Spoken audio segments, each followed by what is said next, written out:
Good morning. Good morning. My name is Marlise Singh, and I'm a member of the Board of Trustees here at Mainline Unitarian Church. At this time, please silence your electronic devices so that we can enjoy the service together. I'm joined this morning by our worship team led by Reverend John Morehouse, our senior minister, our Director of Lifespan Faith Development, Dawn Star Sarah Sporschelt, our ministerial intern, Caroline Bright, and our worship associate, Tina Adams. The music will be performed by our music director, David, the first time I'm stumbling over it. David Brown, accompanied by Jody Brown. Welcome to the service, all of you here and all of you online, and especially all of those who are visiting here for the first time. If you are a visitor, please make sure you join us for coffee hour across the hall after the service, and make sure you visit our welcome table and our website, mluc.org. We are Unitarian Universalists. We affirm religious freedom and celebrate diversity. We join in a community of faith to transform our lives, care for each other, become our best selves, and build a more just, compassionate, and equitable world. Please join me in affirming our mission statement.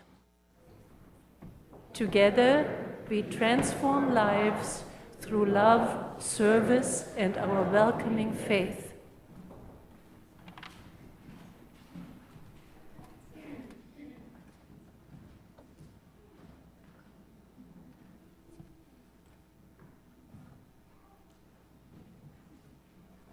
I suspect that many of you are already excited to see the name Scott Joplin appearing later on this program.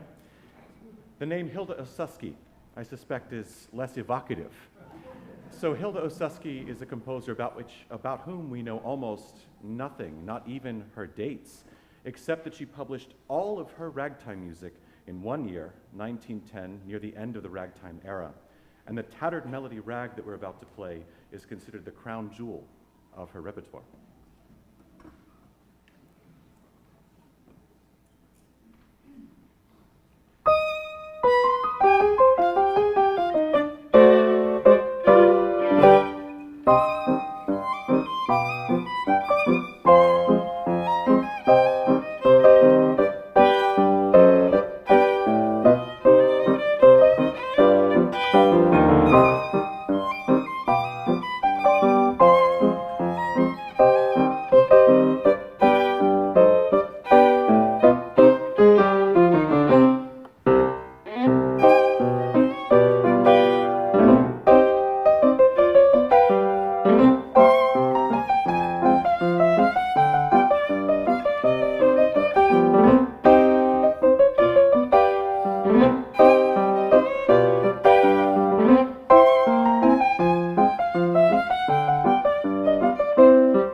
May we light this chalice this morning to remind us of the power and beauty of balance and contrast. It is darkness that can make the flame of a single candle so powerful, and light that deepens those shadows in turn. A chalice flame is the meeting point, the union of the refuge, safety, and incredible beauty of darkness, and the warmth, the assurance, and the joy of light. May this act of lighting our chalice this morning remind us that we are stronger together. In all the complexities and the disagreements of relationship, because we are different, and because we are one. We now invite you to rise in body and in spirit to join us to sing hymn number 318, We Would Be One.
So I'm wondering if I could get some helpers up here, because I have some physical examples which my body is not going to let me do today. So I need some helpers.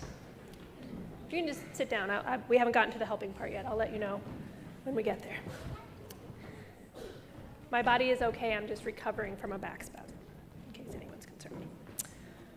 Okay, so I have a story first.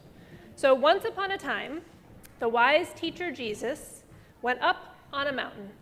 And when he sat down, his disciples came to him. You are not my disciples. Let us not be confused about this. And he opened his mouth and taught them, saying, Blessed are the poor in spirit, for theirs is the kingdom of heaven. Blessed are those who mourn, for they shall be comforted. Blessed are the meek, for they shall inherit the earth. Blessed are those who hunger and thirst for righteousness, for they shall be filled up. Blessed are the merciful, for they shall obtain mercy. Blessed are the pure in heart, for they shall see God. Blessed are the peacemakers, for they shall be called children of God. Blessed are those who are persecuted for righteousness' sake, for theirs is the kingdom of heaven. What do you notice about all of those blessings?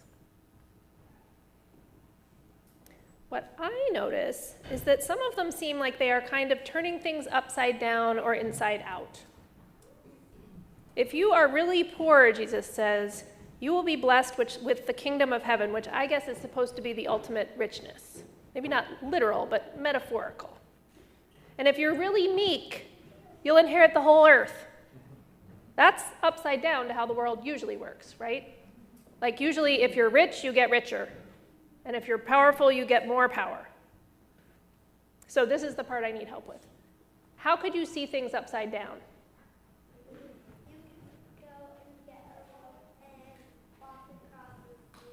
You could get a rope and walk across the ceiling, yeah. I am not sure our ceiling is constructed for that level of daring do, but that is a great idea. I like that idea. So what I was thinking, but what my body can't do this morning, if you guys stand up, have you ever done this? Stand up, turn around, so you're facing the back wall, and then look through your legs. Bend over and look through your legs. Is everything upside down? Okay, awesome. Okay, now, for this next part, other ones seem like there's an equal and opposite reaction going on. If you mourn, you get comfort. If you're hungry, you'll be full. So find a partner.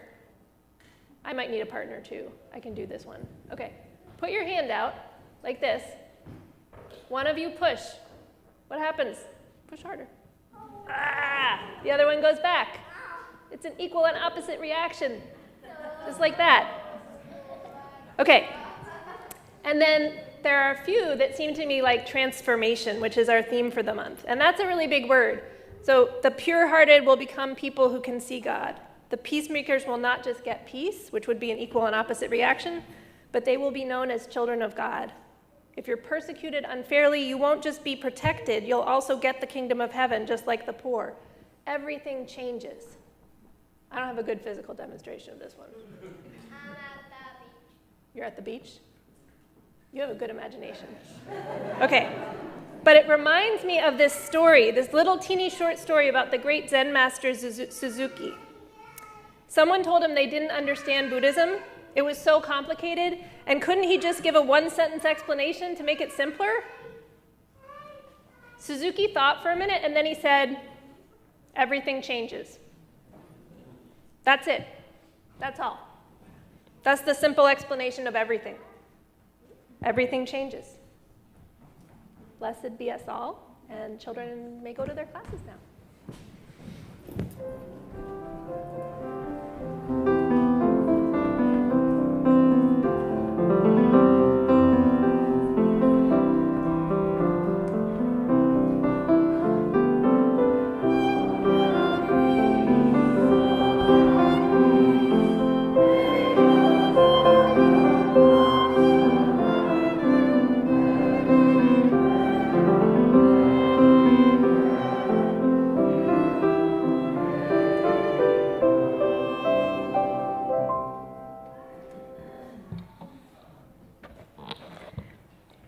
This month's offering outreach partner is the Philly Goat Project.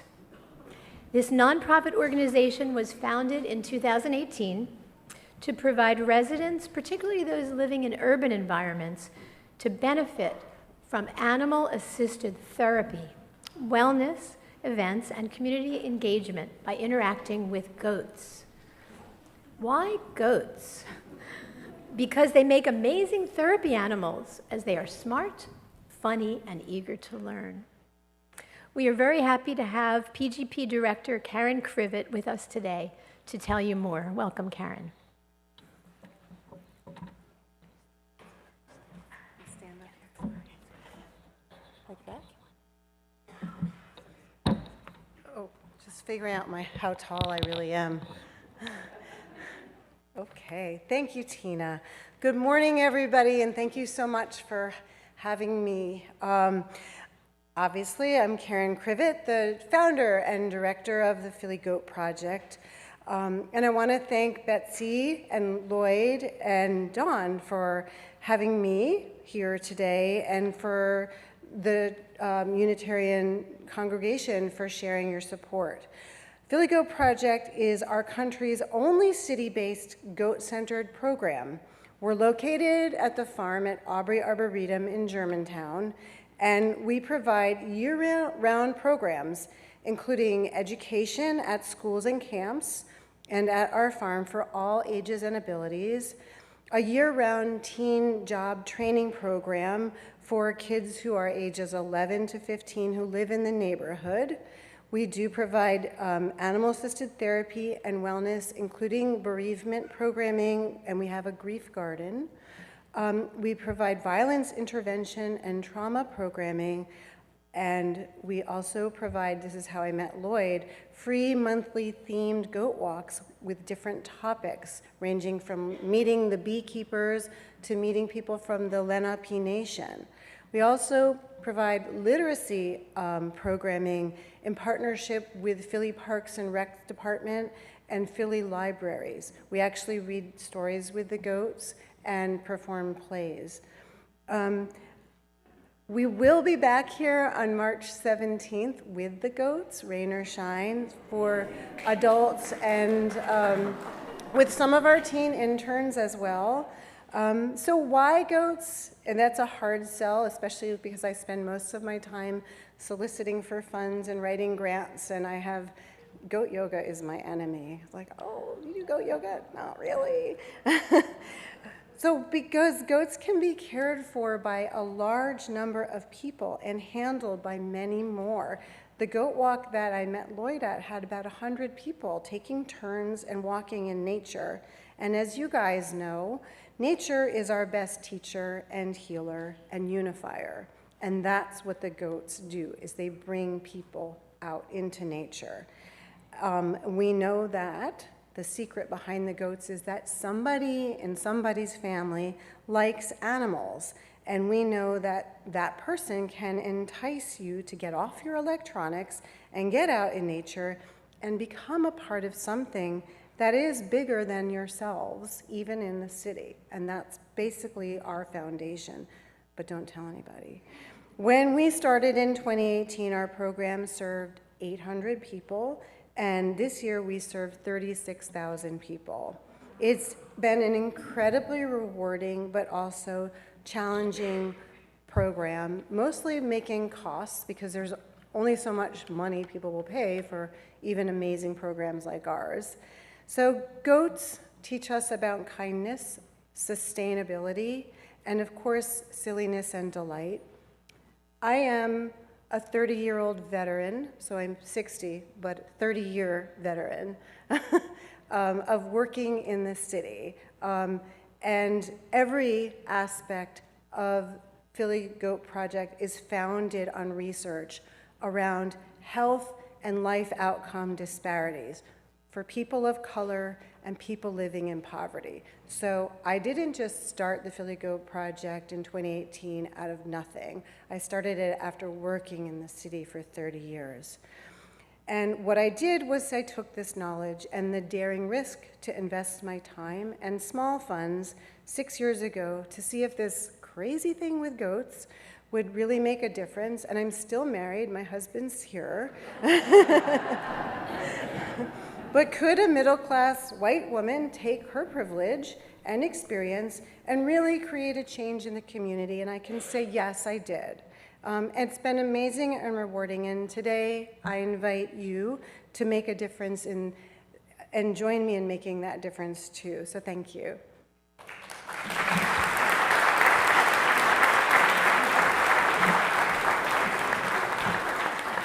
Thank you so much, Karen. That is an amazing organization, and you've done amazing work. I can't wait to meet the goats. Please give generously to keep this wonderful organization alive and thriving. To make a cashless donation or to donate online, please follow the instructions on the screen or use the Give link on our church website. Your offering will now be gratefully received.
Thank you so much, David and Jody. I think you might agree with this next quote, and hopefully all of you will relate to this, by Henry David Thoreau. He said, "When I hear music, I fear no danger. I am invulnerable. I see no foe. I am related to the earliest times and to the latest times." This past fall, myself and 4 other members of our community were asked to serve on an interim music task force. Longtime members Michael Zink and Mary Stromquist would like to speak to you now about some of our team's visions for our music ministry moving forward. Michael.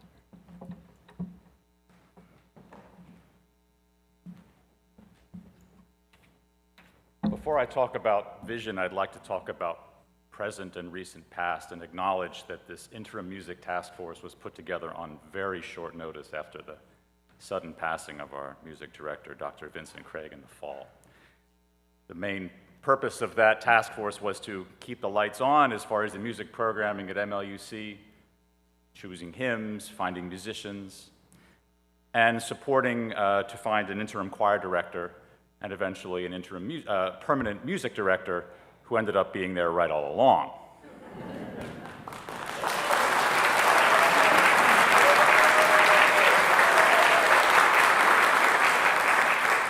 And in addition to my love for David and what he's doing for the church already, I would like to acknowledge the entire task force who is now wrapping up, moving on to the next phase of music program at our church. So in addition to Tina and David and Mary, who will speak, and Sam Levine in the back at the sound deck, thank you all very much for your help.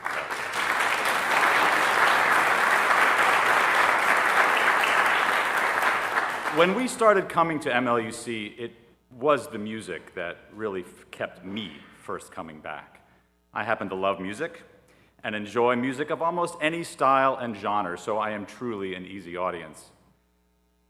Karen, I totally agree that nature is our best unifier and healer. I think music is a close second. And to me, it's a critical part of our Sunday services and a valuable part of community building.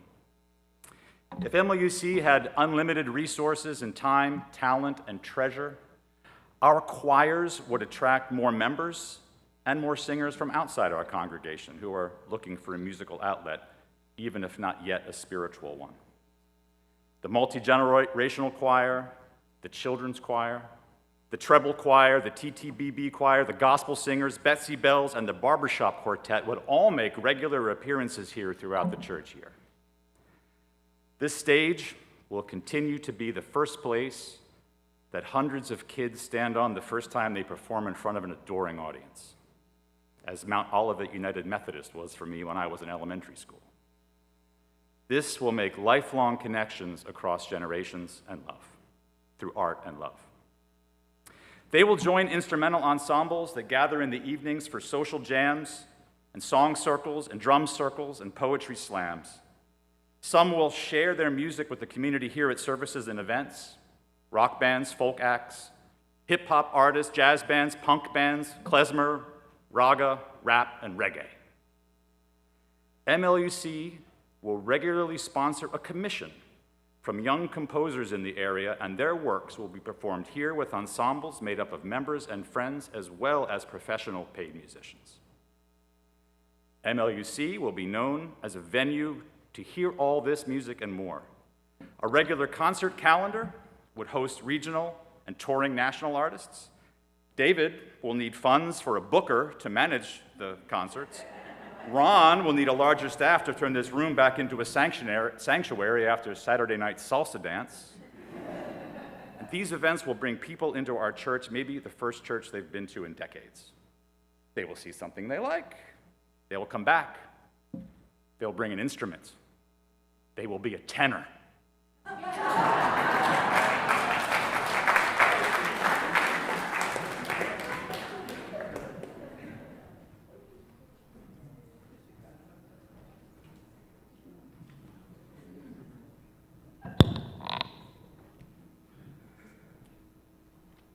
We are all about shared ministry. How can we make music ministry happen? Here are just a few ideas. We would love to have even more members of the congregation in our choir. As Michael said, calling all tenors. We could have even more invited musicians in our services and offer the congregation an opportunity for more music experiences outside of worship. And we might have informal opportunities to jam and workshops to practice making music. So much we could do. The sky's the limit. When we discussed with the board our vision of music this past fall, I offered this poem. What would music look like? A communal gift, an experience of grace. The music lifts our spirits. All give and receive. All are part of it. We sing and we are worshiping together. We sing and we are grieving together. We sing and we are joyful together. We listen and all our hearts make the music. Comfort, we love this music, this tradition. Surprise, oh, this is just what we wanted. Or, not sure, well, maybe. What would music look like? We all give and receive. All are part of it. Let us do this together.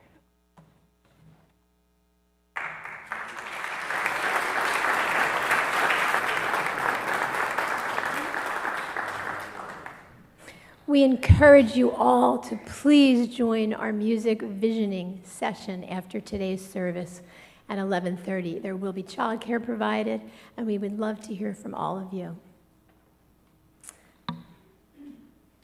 Candles of Community is our weekly ritual of personal sharing and support. After each candle is lit, please join me in saying, "We hold you in our hearts." Our first candle is lit in appreciation of our congregation's environmental activism. Our church, in partnership with 5 other churches, collected so much electronic waste yesterday that the park collection staff had to bring out a second large truck to haul it all away. 183 cars came to the event, safely disposing of their e-waste. Special thanks to our drenched and courageous ECHO volunteers, Pam Costi, Andy Back, Ron and Joanne Rose, Valerie Saris, Mike Piccone, Tanya Catani, and Dana and Jay Wiley. And we hold you in our hearts.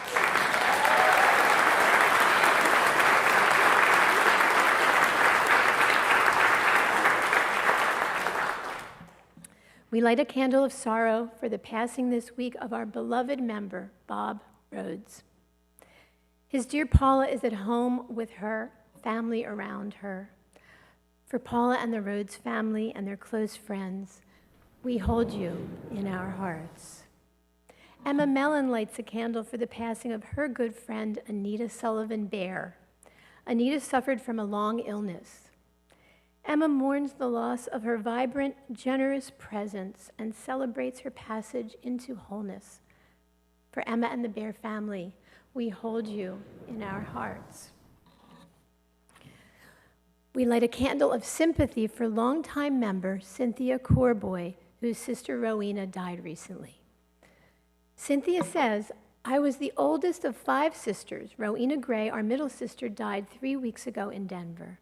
Now there are only 2 sisters, myself and Ann Wallace. Both of us live at Dunwoody. We are thankful we shared the life of Rowena, who was a great joy to us. For Cynthia and Ann and their families, we hold you in our hearts." Ellen Youngdahl lights 2 candles. First, a candle of sorrow and grief for the murder of Alexei Nalvani and those with him who have the courage to stand up to evil. Courage is the ability to do something that frightens one. It comes from the French for heart. May we keep him alive in our memory and honor him with right action in our own lives. and a candle of joy that there are such as him and his family to inspire us to speak our truth and stand for something greater than ourselves and our own comfort and safety. For his wife Yulia Nalvanaya, daughter Dasha, son Zahar, and mother Ludmila Nalvanaya, may this courageous family survive and thrive. Let us hold them in our hearts. And for anything unspoken or too tender for words right now, we light another candle and hold you in our hearts.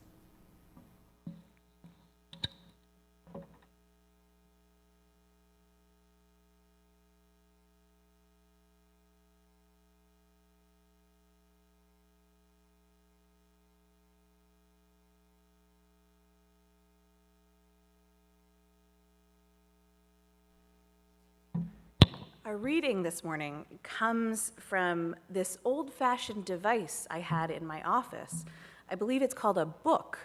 And I found this without even using the internet. So I hope you can all know. This compilation is called Becoming. It's a spiritual guide for navigating adulthood. And if you're not familiar with it, as Unitarian Universalists, I would highly recommend that you seek it out in our Greeley Library.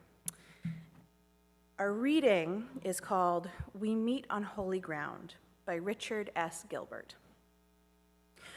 We meet on holy ground, brought into being as life encounters life, as personal histories merge into the communal story, as we take on the pride and pain of our companions, as separate selves become community. How desperate is our need for one another, our silent beckoning to our neighbors, our invitation to share life and death together, our welcoming into the lives of those we meet, and their welcome into our own. May our souls capture this treasured time. May our spirits celebrate our meeting in this time and in this space, for we meet on holy ground. Now I just want to take a moment, just a meditative moment. If you want to take a deep breath, make sure your feet are on the floor or wherever makes you feel comfortable. Just take a deep breath in and out, and breathe as you are comfortable. And consider a place that you consider holy ground. Thinking about that space, whether it's part of an internal landscape, whether it's a physical place. What is a place that you consider holy?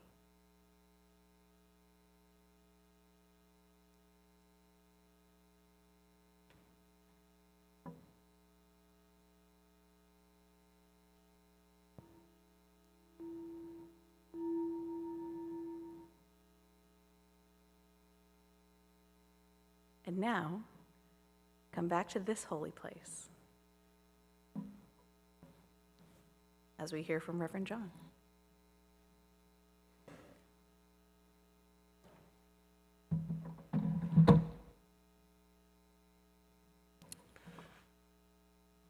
Good morning, everyone. What a wonderful service so far to hear about music, to hear from Karen. I am often asked whether I am a pastor. It's a phrase that's used often with clergy because it denotes a particular familiarity. And I usually eschew the label because I'm not really a pastor of sheep. You're not sheep. You're more like goats. You're independent-minded. You do what you like to do. You go where you like to go. And you eat strange things. I begin today with the Beatitudes themselves from the Sermon on the Mount, which Jesus was reported to have said to his disciples, "Blessed are the poor in spirit, for theirs is the kingdom in heaven. Blessed are those who mourn, for they will be comforted. Blessed are the meek, for they shall inherit the earth. Blessed are those who hunger and thirst for righteousness, for they will be filled. Blessed are the merciful, for they will be shown mercy. Blessed are the pure in heart, for they will see God. And blessed are the peacemakers, for they are the children of God. And blessed are those who are persecuted because of righteousness, for theirs is the kingdom of heaven. Scholars now concur that Jesus was not so much a healer, although there are stories attributed to miraculous powers of healing, or a magician, or even a teacher. He was really revolutionary. He was an apocalyptic preacher, the word apocalypse, the turning of things over. And he believed that in a very short while, there would be a new reality that would come to the earth. Not we would go to heaven, that would come to the earth, the kingdom, which is actually a better rendering of that word, the kingdom of God. This is not a future heaven for Jesus. This was something that was going to happen. He thought it's not in his lifetime, then in the lifetime of his followers. And the early followers of Jesus were known as the people of the way. They believed in a radical reversal of the system of domination in the Roman Empire at the time, which was a brutal system of domination.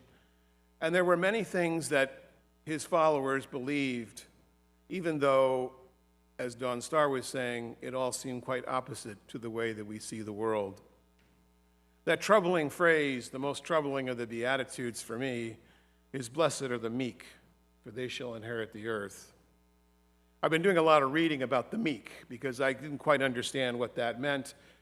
And I understand more now that actually in the context in which that was said, which was the Greek and the Aramaic, it really meant the humble, those who are self-possessed.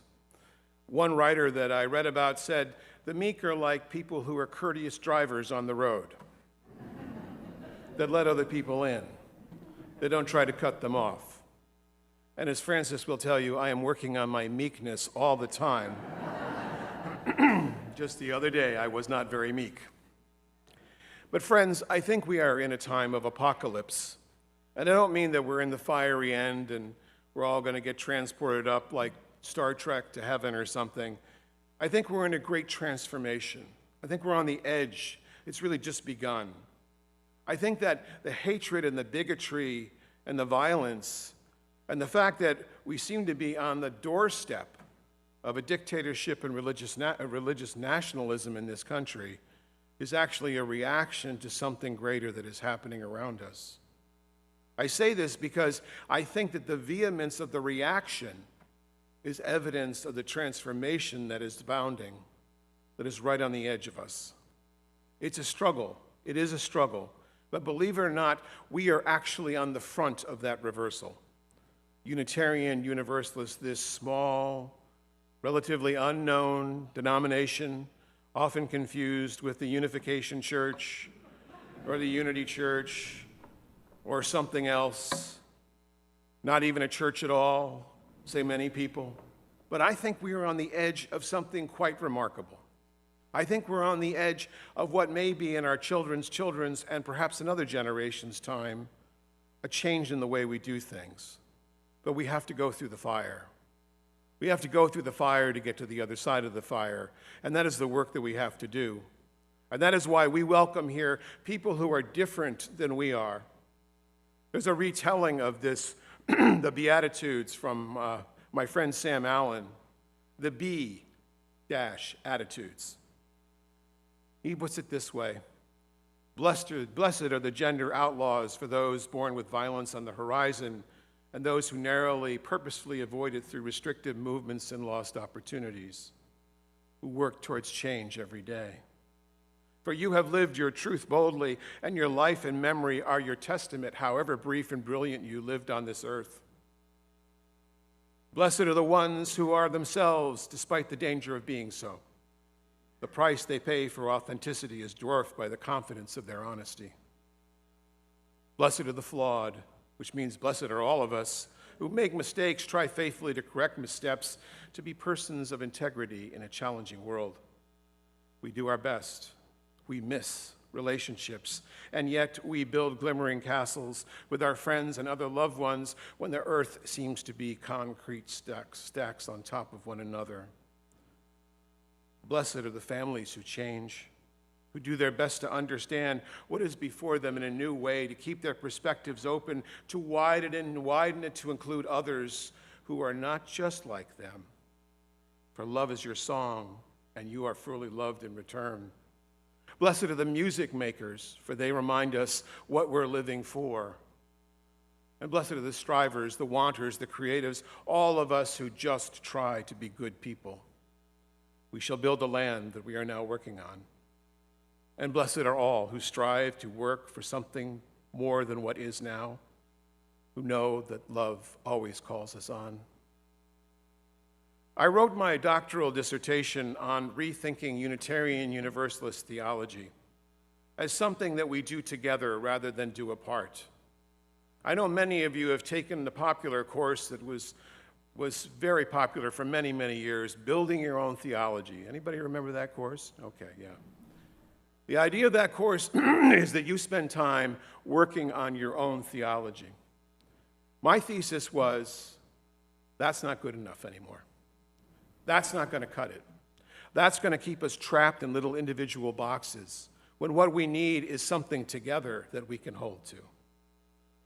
I had to defend this thesis in my third year of the graduate study there in the Spiritus building in downtown Chicago on the 7th floor where Meadville Lombard was then.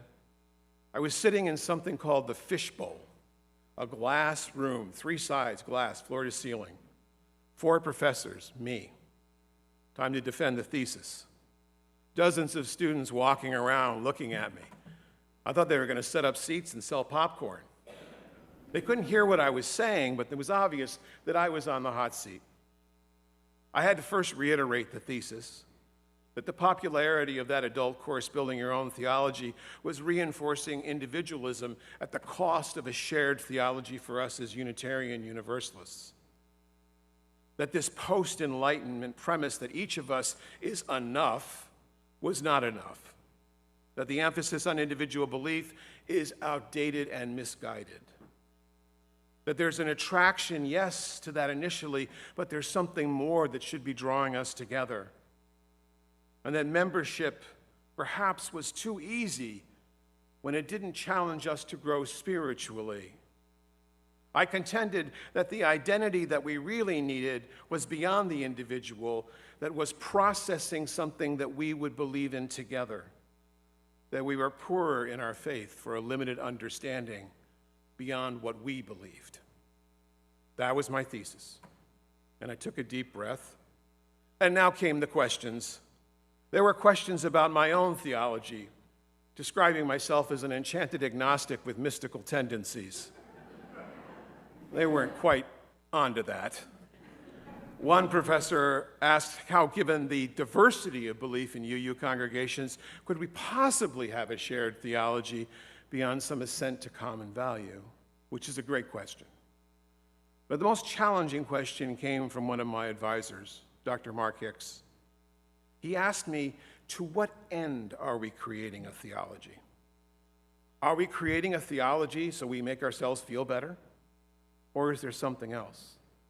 And he looked me right in the eyes and he said, what border are you asking us to cross here, John?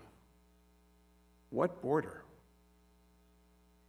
Creating your own theology has now gone on to be, thankfully, rewritten by real writers and editors and turned into a curriculum that is available through the FOS Collaborative of the UUA. But Mark Hicks' question sticks with me still. And I found myself thinking about what Jesus was saying in this reversal of domination. That maybe what we're on the edge of here is something that's going to reverse the way we see the world, and that we will do it perhaps by crossing borders. There are, of course, real borders.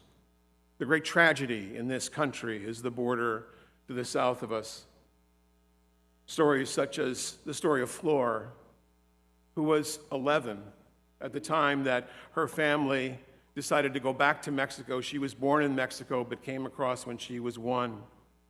Her grandparents were dying, and so they made the journey back. Only her little brother was a legal U.S. citizen. To get back into the United States, they had to cross with a coyote. They got close to Phoenix, where he dropped them off, but they were in the desert.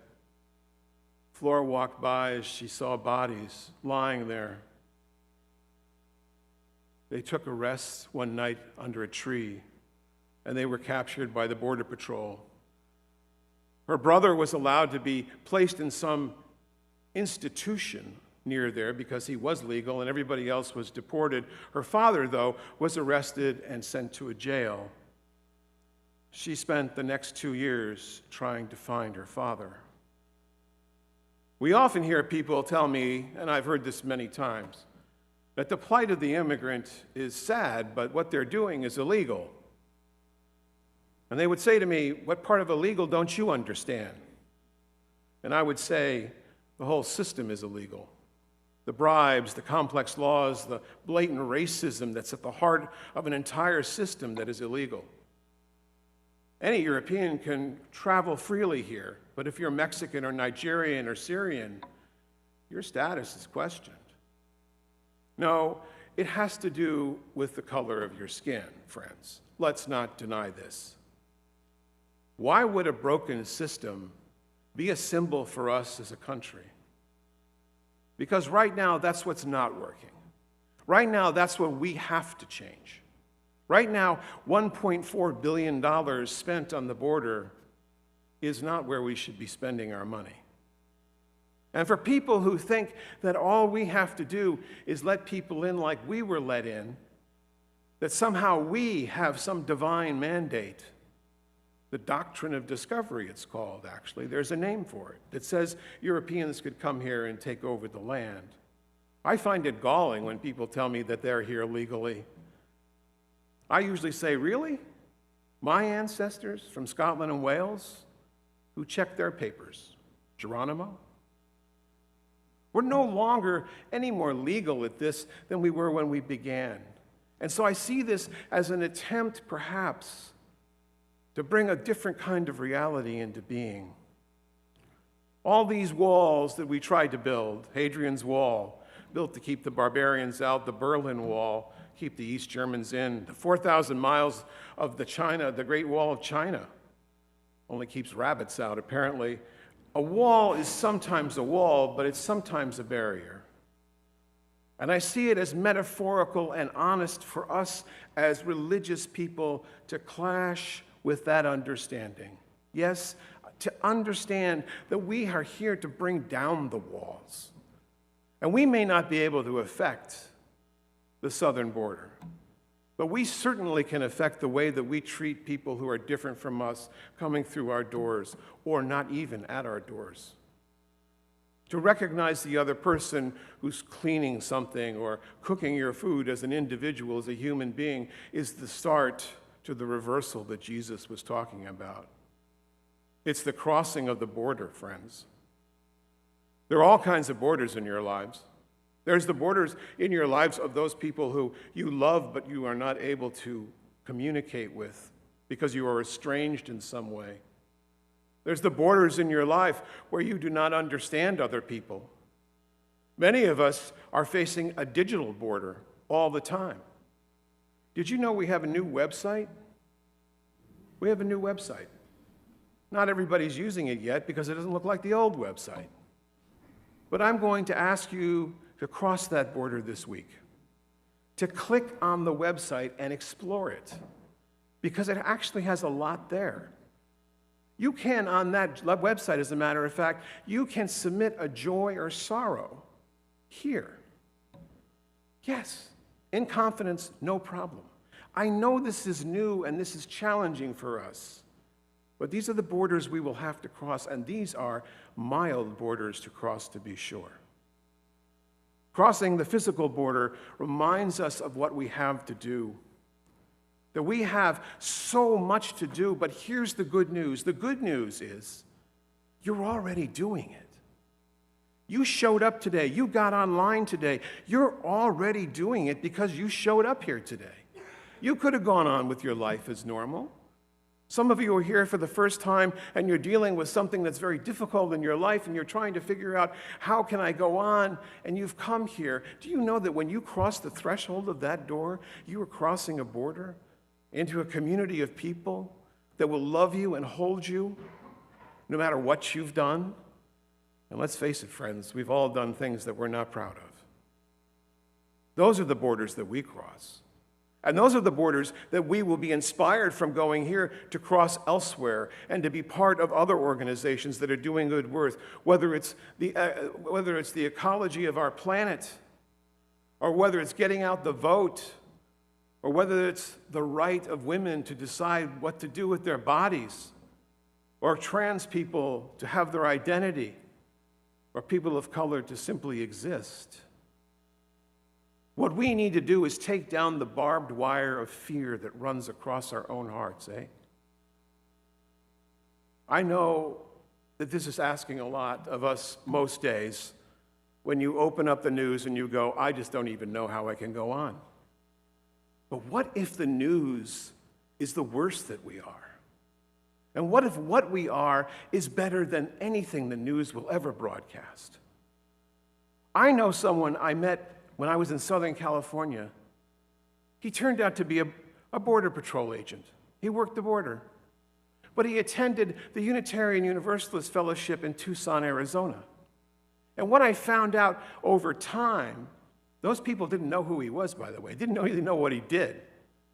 But on his days off, he would take gallons of water out into the desert and leave it for the migrants crossing. Oh, we contain great paradoxes, don't we?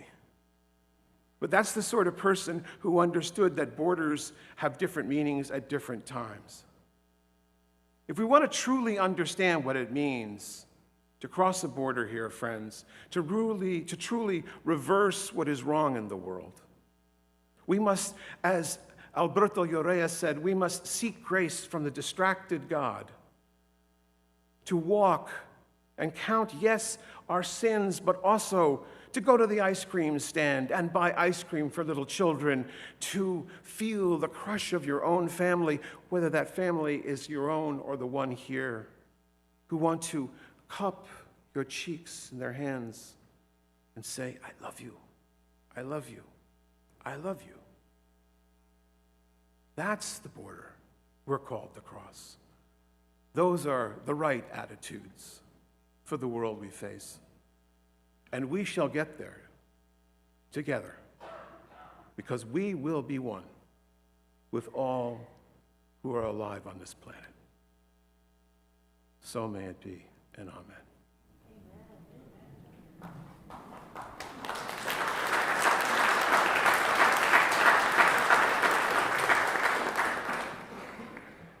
Our closing hymn is number 298, Wake Now My Senses. I invite you to rise in body or spirit.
From Kathleen McTeague, may the light around us guide our footsteps and hold us fast to the best and most righteous that we seek. May the darkness around us nurture our dreams and give us rest so that we may give ourselves to the work of the world. Let us remember the wholeness of our lives, the weaving of light and shadow in this great and astonishing dance in which we move. For now the service truly begins. Please be seated for the postlude.